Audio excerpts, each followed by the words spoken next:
बालक जो नारायण का भक्त था। जी हरि ओम हरि ओम हरि ओम हरि ओम हरि ओम। और हिरण्यकश्यप अपने आप को भगवान मानता था, बोले उसके सिवा कोई है ही नहीं। जी गुरु इस नीति को समझो।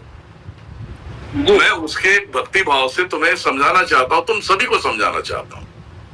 जी गुरु जी हिरण्यकश्यप बाप होते हुए दुश्मन बनता है भगवान का और अपने बेटे को मारने को तैयार हो जाता है। जी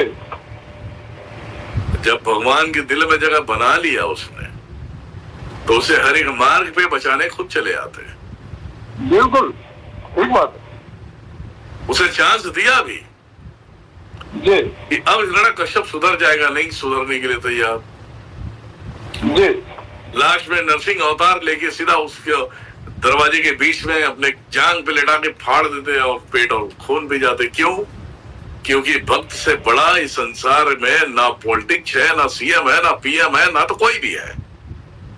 जी गुरु जी अगर तुम किसी के भक्त को तुम इतने गिरी दृष्टि से देख रहे हो, उसे मारने की कोशिश कर रहे हो, तो ये मत सोचना कि तुम्हारी पीढ़ियां जिंदी रहेंगे तुम्हें एक गिलास पानी देने के लिए।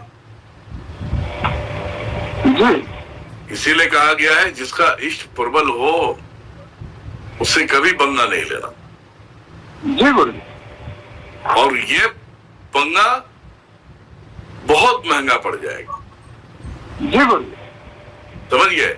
और मैं हमेशा कहता हूं, बिल्कुल गुरु ऐसा नहीं कि मैं ही संसार में बहुत सारे लोग हैं।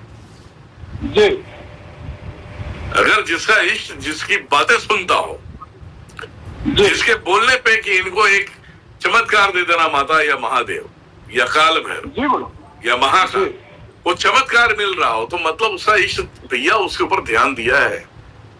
बिल्कुल गुरु जी बिल्कुल दिया। तुम्हें फील होता है, सारी चीजें होता है, उसी में कोई कमेंट गाली लिख दिया, अगर हम माफ करने वाले में रहेंगे तो भी वो माफ नहीं करेगा। जी क्योंकि मैं आपसे छलावा नहीं कर रहा हूँ, पहली बात। जी गुरु जी मैं निवेदन कर रहा हूँ कि माता इन सभी को आज आशीर्वाद देना। जी माता कर रही है, लेकिन सामने वाला क्या अपनी खुजली मिटा रहा है, तो माता क्या छोड़ देगी क्या? नहीं गुरु जी बिल्कुल नहीं, मतलब ही नहीं बनता। ये बात तो सच है गुरु जी। तो यही सब सारी चीजें है। मैं ये बातें बोला क्यों, कुछ गांडुओं को मालूम गिर गया होगा। जी